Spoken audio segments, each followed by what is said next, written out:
আসসালামু আলাইকুম। আজকে আমার মেয়ে তৈরি করে দেখাবে শরবতে মোহিত। এটি বানাতে খুবই ইজি। দেখুন তাহলে।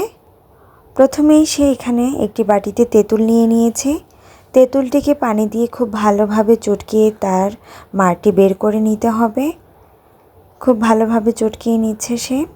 তেঁতুলটি চটকানো হয়ে গেছে। এখন একে একে তেঁতুলের বিচিগুলো সে সরিয়ে রাখছে। তেঁতুলের বিচিগুলো সে খুব ভালোভাবে সরিয়ে নিয়েছে। এখন এই মিশ্রণটিতে দিয়ে দিবে সেই পরিমাণ মতো লবণ। তারপর সেখানে দিয়ে দিবে জিরা গুঁড়া। তারপর সে এখানে দিয়ে দিবে মরিচের গুঁড়া।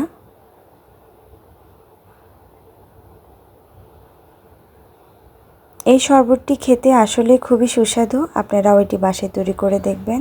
এই মিশ্রণটিকে খুব ভালোভাবে মিশিয়ে নিতে হবে। তারপর সেই মিশ্রণটিকে সাইডে রেখে দিবে। এখন সে নিয়ে নিয়েছে কাঠের হামানদিস্তা।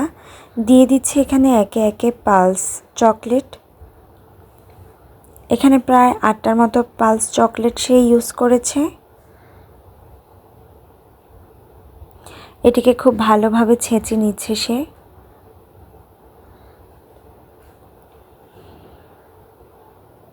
খুব ইন্টারেস্টিং শরবত। বাসায় আপনারা খুব ভালোভাবে চাইলে এটি তৈরি করে নিতে পারেন। সেই মিশ্রণটিকে খুব ভালোভাবে মিক্স করে নিয়েছে। তারপর এটিকে সে একটি বাটিতে তুলে নেবে। সে একটি বাটিতে তুলে নিচ্ছে। তারপর সে এটিকে বাটিতে তুলে নিয়ে এখানে দিয়ে দিবে 2 টুকরো আদা। আদাটাকে সে ছেঁচে নিচ্ছে। খুব ভালোভাবে ছেঁচে নেওয়ার পর এখান থেকে সামান্য কিছু পরিমাণের আদা সেই চকলেটের মিশ্রণটির সাথে রেখে দিচ্ছে। যেতটুকু পরিমাণে শরবতে সে ইউজ করবে ঠিক ততটুকু পরিমাণেরই।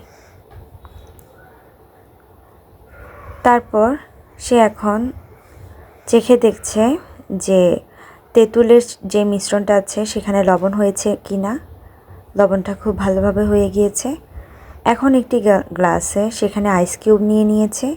দিয়ে দিচ্ছে তেঁতুলের সে মারটি। তারপর এখানে দিয়ে দিবে চকলেটের সেই থেতো করা মিশ্রণটি। তারপর সেখানে আদাটি দিয়ে দিচ্ছে, থেতো করা আদা।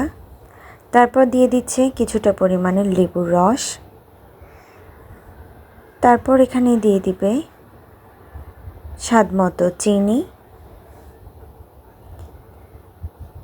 চিনিটা দেওয়ার পরে এখানে সে দিয়ে দিচ্ছে 7 আপ।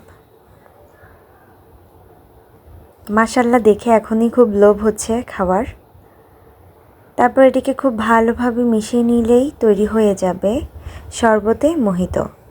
আপনারাও বাসায় এটি খুব সহজেই তৈরি করে নিতে পারেন। মাশাআল্লাহ, আমার মেয়েকে অসংখ্য ধন্যবাদ একটি খুব সুন্দর শরবত আমাকে তৈরি করে দেওয়ার জন্য। এটিকে খুব ভালোভাবে নাড়তে হবে যাতে চকলেটের যে মিশ্রণটি আছে এটা গলে যায়। এই যে তৈরি হয়ে গেল শরবতে মোহিত। এটি দেখতে খুবই লোভনীয় হয়েছে, খুবই সুস্বাদু। খাওয়ার পর কলিজা ঠান্ডা হয়ে যায়। মাশাআল্লাহ।